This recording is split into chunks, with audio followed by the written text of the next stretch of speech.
Much for that perspective on the peers in the system as well, Abhishek. Let's take the discussion forward and try and understand what the implications could be for the entire gold loan financing ecosystem.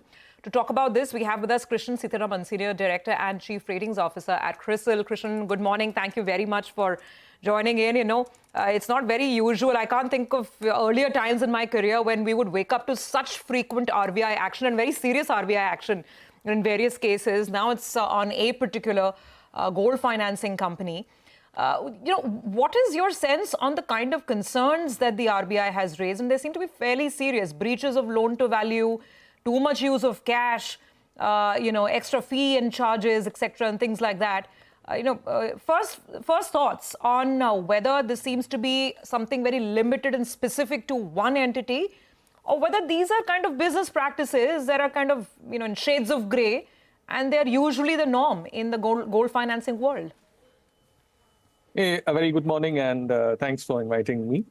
See, if I look at this, while I wouldn't want to comment on any specific case, company, but if I look at this entire situation that has panned out from between yesterday and today, see, it is not very unusual, these kind of actions. If I go back to the specific gold financing space itself, if you go back a decade or so, RBI had come out with certain guidances and measures which it wanted to implement. And then there was a period and transition period, and other companies had implemented that, and things went on from there. And there were certain norms like those on loan to value, etc., limited to, initially it was 60%, then it moved to 75%, and so on. So those have kind of structurally, I would say, strengthened the gold finance industry over time.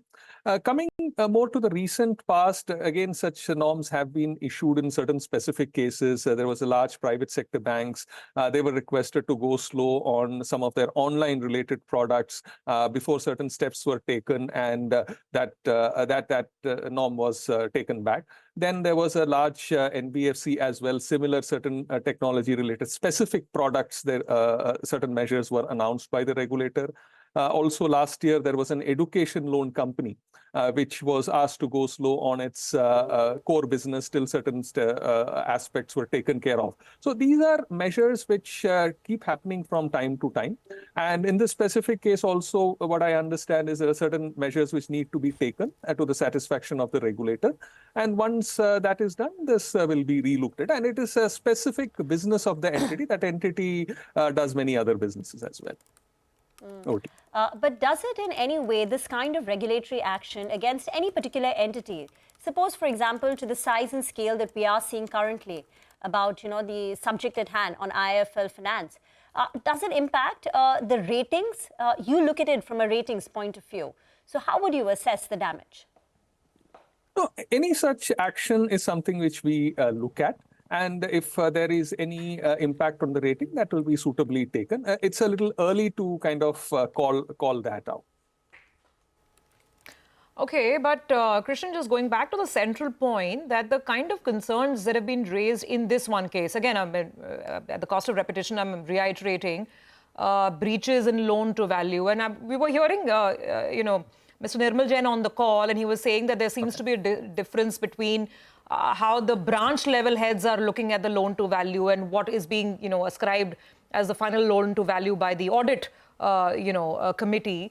So I'm just a general question. When you look at other gold financiers, there are banks that are into gold financing. There are entities like Manappuram Muthoot. Are these breaches fairly common? And then the use of cash, as our colleague was pointing out, that some of the other entities as well, they are willing to disburse up to 2 lakh rupees in cash in terms of the loans. See, this is a gold loans is a kind of a business which different entities have different target segments. So if you look at the banks per se, they are typically into the higher ticket size gold loan business, whereas the NBFCs are relatively on the smaller ticket size, and their USP, the NBFC's USP is quick response time, and the customer base is somewhat different from what the banks target. So there is a component of cash. I wouldn't be able to exactly specify how much it is and what it is not. Also, the loan to value you talked about is a function of two aspects. The amount of, there is in the numerator, the loans that are disbursed, and in the denominator, the value of the collateral. Now, the value of the weight of the collateral. Now, there could be different ways of measuring the weight of the collateral. There is a concept called net weight. There is a concept called gross weight, and so on. So, if the regulatory permissible limit is 75% on loan to value, so if the denominator, the calculation is, say, a little bit conservative or is done in a different manner, then there is a potential that if the loan to value in using a specific way to measure the mass of the collateral, that is, say, 74%. But if there is the manner in which it can be weighed separately, where the weight comes down somewhat, then it can go above 75%. So in the past, companies used to, as I said, a decade or so back, the loan to values used to be higher than this. Then the regulator came, issued a prescription for a ceiling of 60%. Some later, when they were, it was more a business as usual kind of a situation, it was increased to 75%. During the COVID pandemic, banks were allowed to do loan to value up to 90% for a brief period because of the nature of the situation. Subsequent to that, that has been brought back to 75%. So all players are now not expected to exceed a limit of 75%. But the regulator will keep doing their inspections, and if they find some corrective actions need to be taken, they may come out with some measures. Krishnan, we'll leave the conversation here for now. Thank you very much for joining in. Here's what we'll do. We'll slip into a very short break. And